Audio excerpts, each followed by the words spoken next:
من الشيطان الرجيم بسم الله الرحمن الرحيم إن الذين قالوا ربنا الله ثم استقاموا تتنزل عليهم الملائكة ألا تخافوا ولا تحزنوا وأبشروا بالجنة التي كنتم توعدون نحن أولياؤكم في الحياة الدنيا وفي الآخرة ولكم فيها ما تشتهي أنفسكم ولكم فيها ما تدعون نزلا من غفور رحيم إن الذين قالوا ربنا الله ثم استقاموا بے شک وہ لوگ جنہوں نے اپنے اللہ کو رب مان لیا اور پھر اس کی بندگی پر استقامت اختیار کی تتنزل علیہم الملائکہ ایسے لوگوں پر فرشتے نازل ہوتے رہتے ہیں اللہ تخافوا ولا تحزنوا جو انہیں اس بات کی بشارت دیتے ہیں کہ کسی قسم کا خوف نہ کرو اور کوئی غم نہ کرو وَأَبْشِرُوا بِالْجَنَّةِ اور تمہیں بشارت دی جاتی ہے اس جنت کی الَّتِي كُنْتُمْ تُوعَدُونَ جس جنت کا تم سے وعدہ کیا گیا نَحْنُ أَوْلِيَاؤُكُمْ فِي الْحَيَاةِ الدُّنْيَا وَفِي الْآخِرَةِ فرشتے ان سے کہتے ہیں ہم تمہارے ساتھی ہیں تمہارے دوست ہیں تمہارے ساتھ ہیں دنیا کی زندگی میں بھی اور آخرت میں بھی وَلَكُمْ فِيهَا مَا تَشْتَهِي أَنفُسُكُمْ اور وہاں جنت میں تمہیں ہر وہ چیز ملے گی جس کی بھی تم چاہت کرو گے جو تم پسند کرو گے وَلَكُمْ فِيهَا مَا تَدَّعُونَ اور وہاں جو تم مانگو گے تمہیں دیا جائے گا نزلا من غفور الرحیم یہ مہمان نوازی ہے اس ذات کی جانب سے جو معاف کر دینے والا بہت مہربان ہے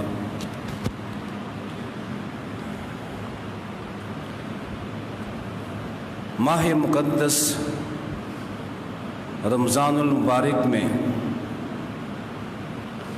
ہم نے اپنے آپ کی تربیت کرنے کی کوشش کی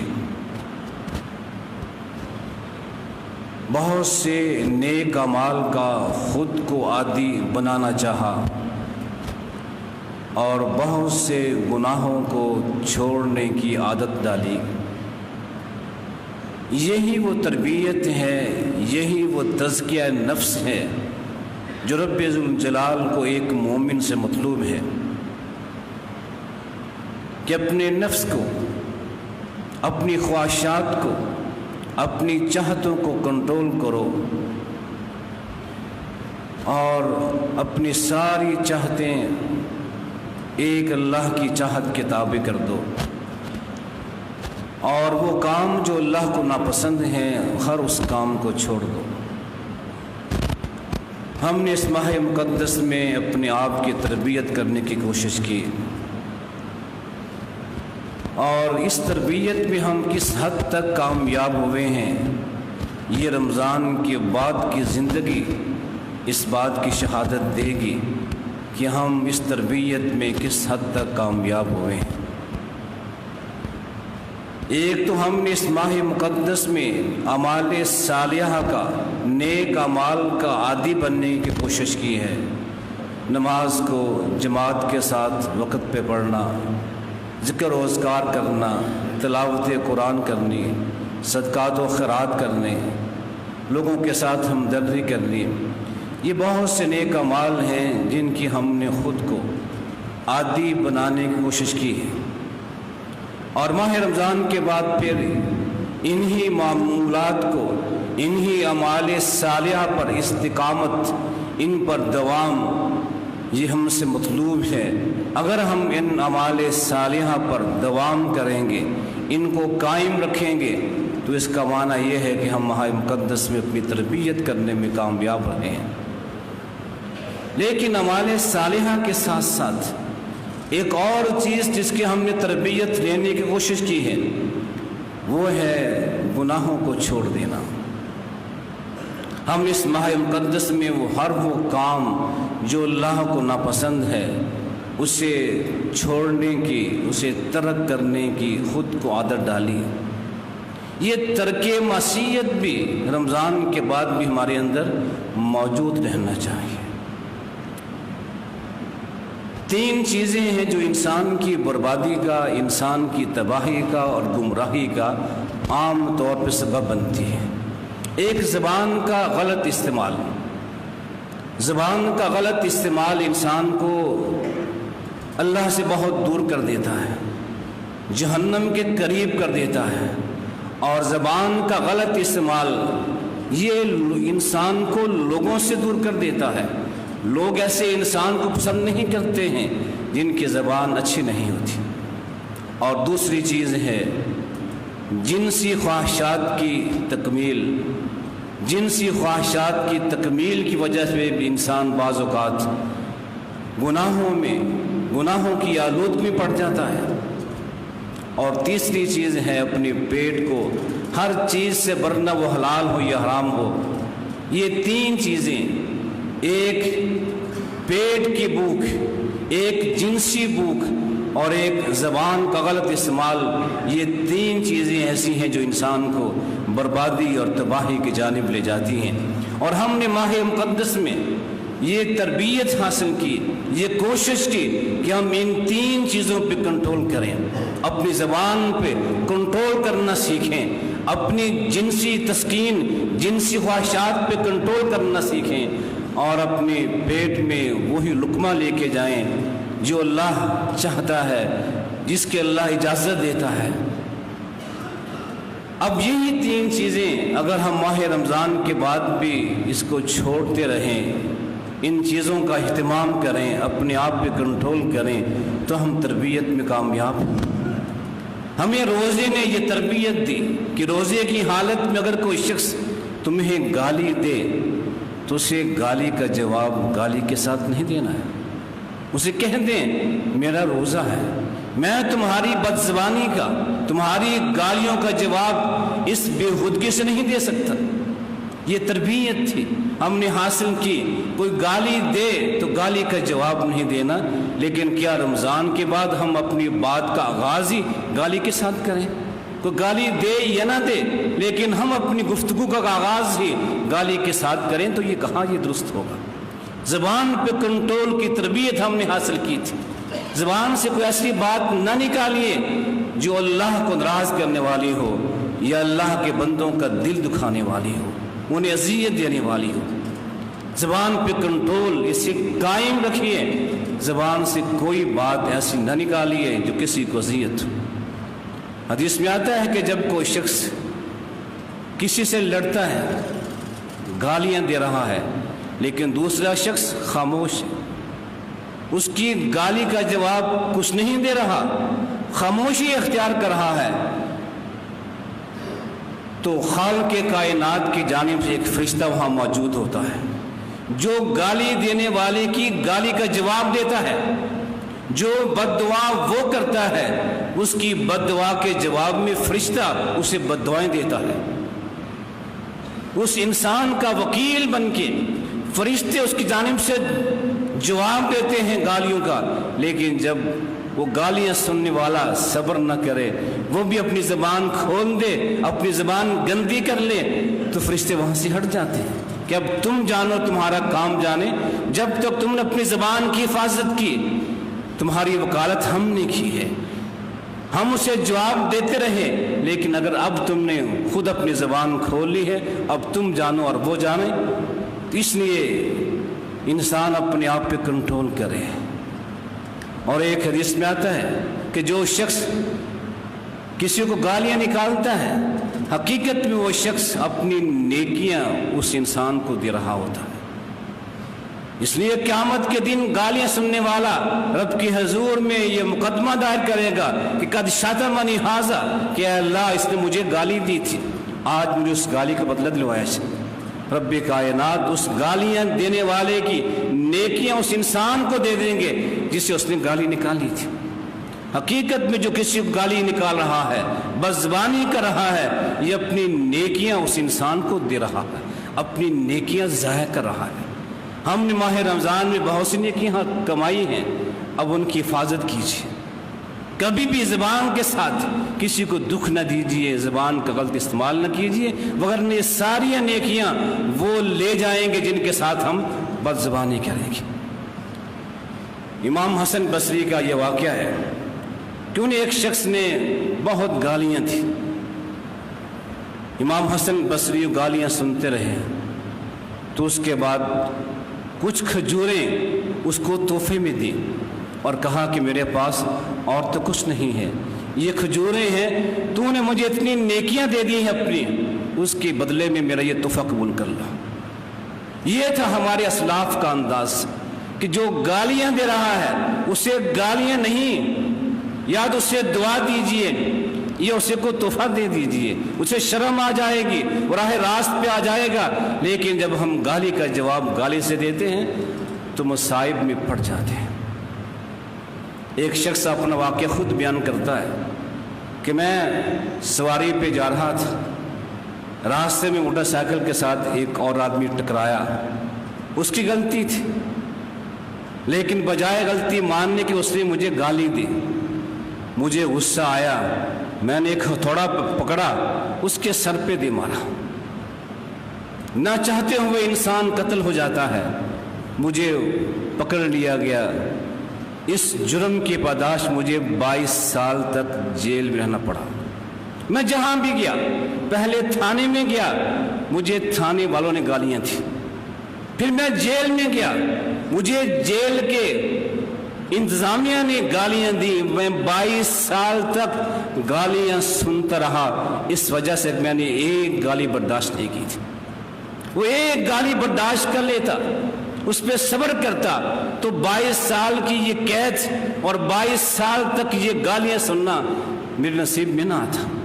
انسان جذبات میں آتا ہے، اپنے آپ پہ کنٹرول کیجئے۔ وہ گالی دیتا ہے، برا بھلا کہتا ہے تو اس کی نیکیاں ضائع ہو رہی ہیں، آپ کو مل رہی ہیں، آپ بے فکر رہیے۔ اس کی گالی کے ساتھ آپ کی عزت میں کمی نہیں آئے گی، آپ کے وقار میں کمی نہیں آئے گی۔ صبر کریں گے تو آپ کا وقار بلند ہوگا۔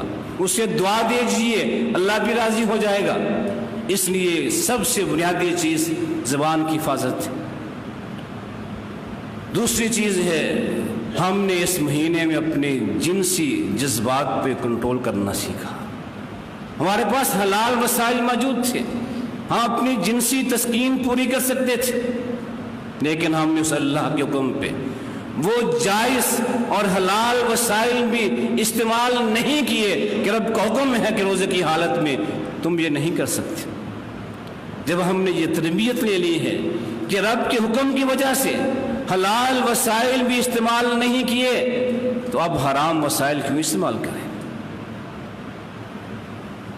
اپنے آپ پہ کنٹرول ہم نے سیکھا ہے، اپنے جذبات پہ، جنسی جذبات پہ، جنسی بھوک پہ کنٹرول کیجئے، اور وہ ذرائع وہ وسائل جو رب نے حرام کر دیے ہیں ان کے قریب تک نہ جائیں۔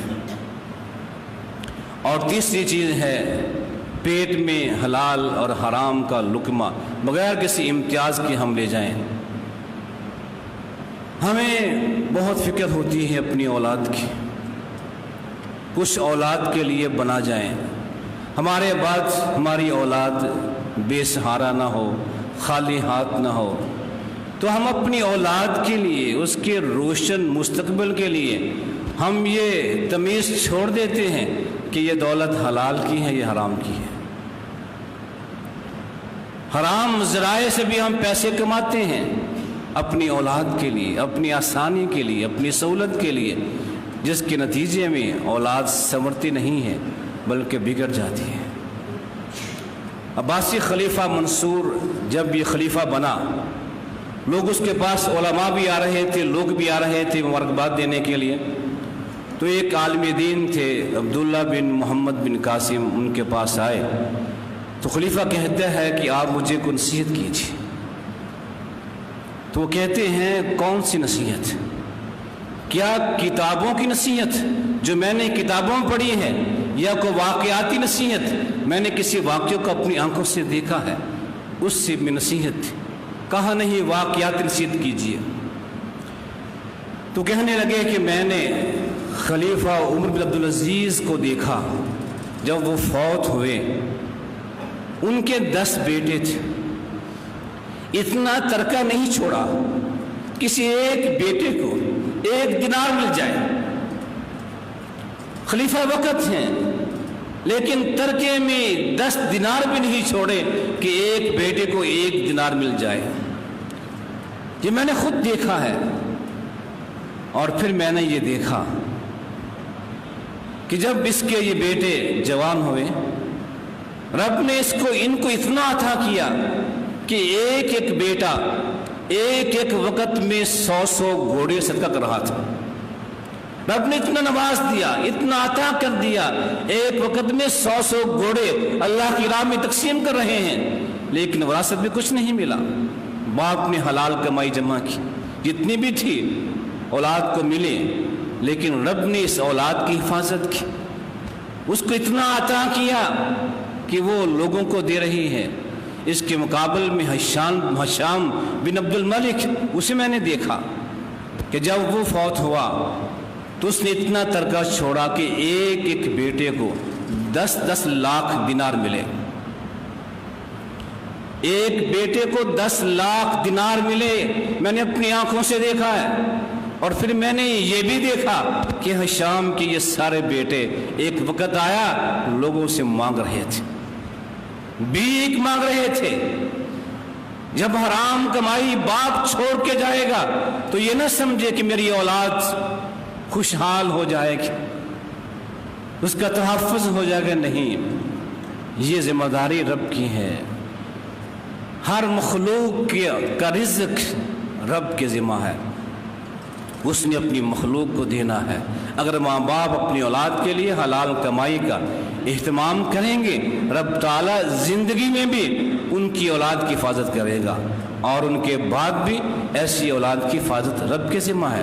لیکن جب ہم اپنی سوچ کے ساتھ کہ اپنے بچوں کے لیے ہر چیز رکھ جائیں، جمع کر جائیں، بے شک وہ حرام کی کیوں نہ ہو، تو پھر اولاد کو سکون نہیں ملتا۔